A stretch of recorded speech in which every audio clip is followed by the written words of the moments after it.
Covering all things LEGO, from Minneapolis to Fiverton and LEGO cities beyond. It's breaking news. What's up, LEGO fans? Welcome back. Alex and Jason here. We have a special guest with us. You're not going to believe this. This here is Jordan Paxton, who is the voice of LEGO, and I'm not kidding. Jordan, why don't you go ahead and introduce yourself, please? I'm Jordan. I'm a community manager for the LEGO Group based out of Billund, Denmark, and I manage the relationship between AFOL communities and the LEGO Group. Very good introduction. Thank Thanks. you. Now, we have some questions from our community, and they often ask me these questions because I'm a land member, but because we have you here, we have a unique opportunity to get it right from the horse's mouth. So, we have some questions here. Are you going to read these, Jason? Sure. All right, let's do this thing. So the first question is, what do you see as a positive aspect that the LAN offers the LEGO community as a whole? Well, that's a good one. The direct relationship that we have through the recognized communities allows this knowledge sharing, allows people like Alex to be able to come to us with questions, and to be able to get a direct response from the LEGO Group is going to allow you to go back to your followers with factual information. But it's also about Alex getting questions or getting feedback and actually being able to bring that directly back to the LEGO Group, so that way your followers' voice are actually directly fed back to us. We can learn, we can adapt, we can grow, and Alex is really good at making sure that your voice is always there. Great. Well, you gave a great example of that yesterday in the presentation when you were talking about the brickheads that were U.S. only exclusives, Yes. or the China. Yes, the Monkey Kid. The Monkey Kid. Actually, So you could give that as an example of how you've it's a done good this. example, yeah. Originally, there used to be a lot of regionally exclusive sets, including the brickheads from Lego Movie 2, and then the Chinese New Year set. And that actually created a lot of pain points for AFOLs. The one thing an AFOL doesn't like is the inability to buy something. Yes. If it is available to buy, they might not buy it, but the moment they're told that they can't buy it, it is the end of the world. Yes. And actually Monkey Kid was originally going to be only available in China, and the feedback that we were getting from the AFOL community identifying this pain and the challenges that it created allowed us to actually create a business case as to why regionally exclusive sets should be discontinued, except in certain situations. And there is that asterisk next to the regional exclusive policy. But the ability for us to highlight that concern, raise it internally, has allowed those Monkey Kid sets and all of those amazing elements that it's created to be globally available, even if it's only on Lego.com. Okay, great. Next question. This is from one of our viewers. They said, do LAN members tell LEGO that some prices of sets are too much? And how many people in the community feel that way? Never. So if no one else has told you in LAN, well, I guess we're telling you This here. is all news You've to me. never I heard have of this. The first I've time never you've heard heard of this, this. right? So I guess there's something that's expensive. I'm going to go ahead. Next time I'm in Billund, tomorrow, I will make sure I pass this feedback along. do, yeah. Thank you. Alex, why have you not brought this to my I attention? don't know. I keep forgetting to put that in my report. Okay. I'm so sorry. No, those $3 poly bags, man. That's what Yeah, this it's is what about, it's, right? It's exactly what it's about. Okay. Yes. Now I you will know. make sure that it's taken care of immediately. First thing you do when you get off that airplane, okay? It was Jamie Berard is amazing, and Jamie actually was asked this question last year. He said, somebody asked the question, when are you gonna stop making sets that are $600, $700, $800? When are you gonna stop going big? And his answer was amazing. He goes, when you stop buying them. Ooh, very good. It's amazing. There are people that have room for that Eiffel Tower. Right. Not me. There are people out there that have that room, or that Titanic. Oh, yeah. And one of those amazing things about these really big and really expensive sets is seeing the way that people can incorporate them in their house. I'm seeing the AT-AT that's the size of a dog that's being a big dog being put next to people's fireplaces, or the Titanic, and people are making special wall mounts so that it can be somehow displayed on a wall in their house. Yours is next to the fireplace you're at, right? No, that's the Hogwarts Express. Oh, of course. My wife's Hogwarts Express. Another we don't huge, have anywhere else another long huge enough set, to put it. Right. Yeah. Yeah, good stuff. All right, so the next one, this is a little bit longer. It says, my friend, in quotes, has an existing agreement with a non-LEGO brand for manufacturing and distributing brick sets for his designs. Would that automatically disqualify my friend from being able to try to get a LEGO ambassador status in the future? I'm asking for a friend. Wink, wink. Yeah, how about it? Those third parties. 2 weeks. Oh, okay. Automatically disqualify. No. That's the easiest way to go. Okay. That's good. The review team, every single time somebody applies for recognition, there's a minimum of 7 people, local markets and internal teams as well, that will review that community for a variety of criteria.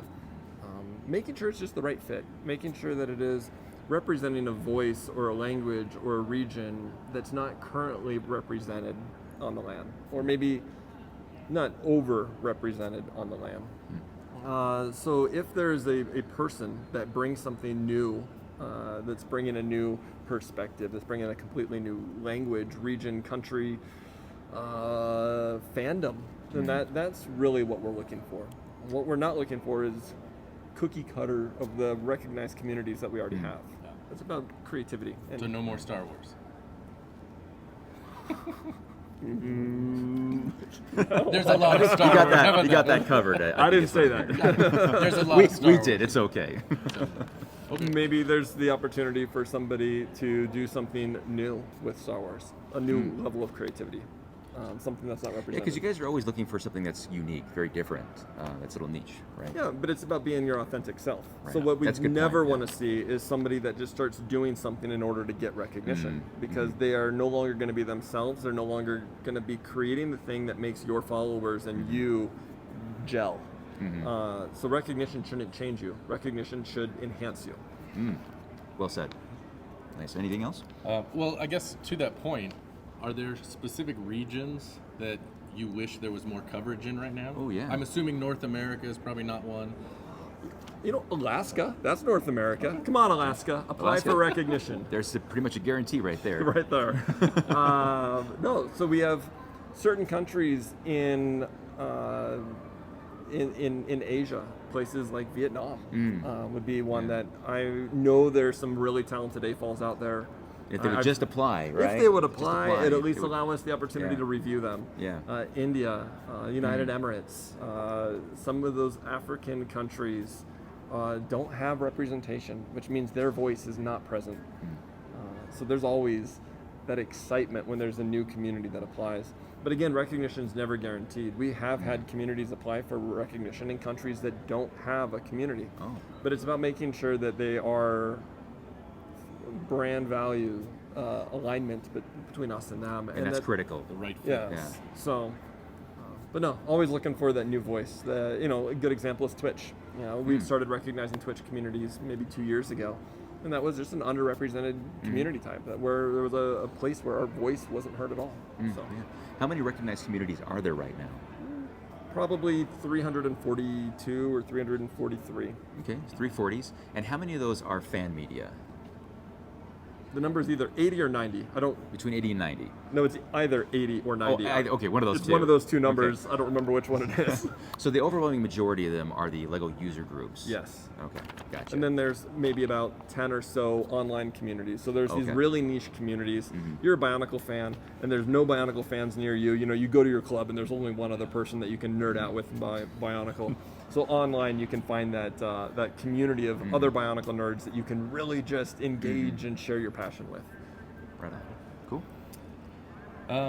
Next question. Why don't any brickheads have a QR code for the points? I understand gifts with purchase in poly bags, but not brickheads. I'm going to challenge you on that one. With Ooh. 200, Well, this is someone else asked this. 200 and how many brickheads are we at now? Right, because I think the llama from Minecraft was number 200.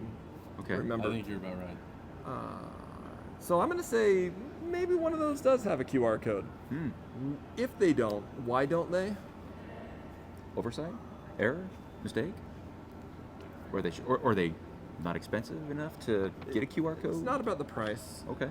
It's about I don't know if there's an equation or a certain thing. The one thing I have noticed is that anything that is developed by our Lego Extended line typically doesn't have a QR code.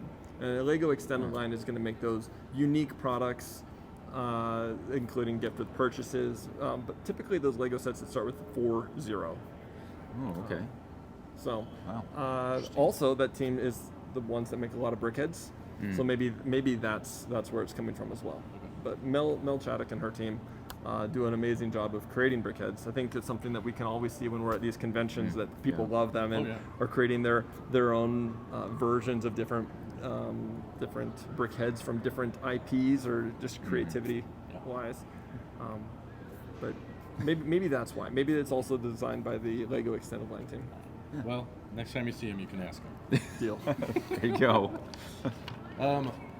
Does Lego know how much people want a goat? We get a lot. We did videos on this, and we get a ton of response. We're looking for a Tom Brady minifigure. Is that what we're talking about? Okay, so that's controversial. Let's see if we can get the goat. Okay, I'll do something. So we'll take that too. It's okay. Okay, the goat. This, just like the price thing, this is all news to me, and I will make sure that I share it back. So thank you for raising this with me. I love it. So professionally done, right? Like, I appreciate your questions. I'll get back to you. It's a good politician response. I was not aware of that. I'll get with my people and get back to you. So we have one more question. It's not on here. It's a surprise for Alex. Oh shoot! I gotta get out of here. No. You want to be here for this? Oh, okay, great. This is another thing, a topic we've had tons of response on. Oh, okay. So when I say it, you're gonna know. Okay. Why has there not been any Star Trek Lego? Yeah. Well, I would be bankrupt if there were Star Trek Lego. And seriously, we did a video, and you would not believe the response was comments incredible. we got. Yeah. Like half of the questions were like, "Yeah, bring back Lego or do Star Trek." It's crazy. See, the great thing about working at the Lego Group is there are a lot of roles, and the one thing I will never do is answer a question that I don't actually know the answer to, and I can honestly say that I am not the appropriate person to ask that question to. But what I can tell you is out there in that exhibit hall are quite a few amazing Star Trek creations. Absolutely. There was a kid out here at a table just creating back to brickheads, Star Trek brickheads Yeah, all day those. yesterday. Oh, I love those. I was ogling those. Those are great. So there are so many amazing Star Trek mocks, and I know if you go to rebrickable.com, there are some building instructions that were fan created that are available for purchase. So there are some amazing creative opportunities for Star Trek fans out there. I guess so, but man, a Lego set, Star Trek logo on it would be just a dream. Maybe the reason that we don't have Star Trek sets is for you. We want to help you help your bank account, not send you into My debt. wife appreciates that. You're welcome. Right. Well, if you do it, he volunteers to be the first community. The Star community. Trek community. All right. Mindy, it's up to you. Let me know what feedback I need to give back to the design team. Do it. All right. Well, that's our questions. Do you have anything? No, I don't. This has been fantastic. Thanks, Jordan, for your time. Appreciate it. It's a pleasure as always. Thanks for making the trip out here to Brick Slopes, and hope to see you again. Hey, it was a pleasure. Thank you for this time. You betcha. Thank you. Thank you. Thanks for watching, guys.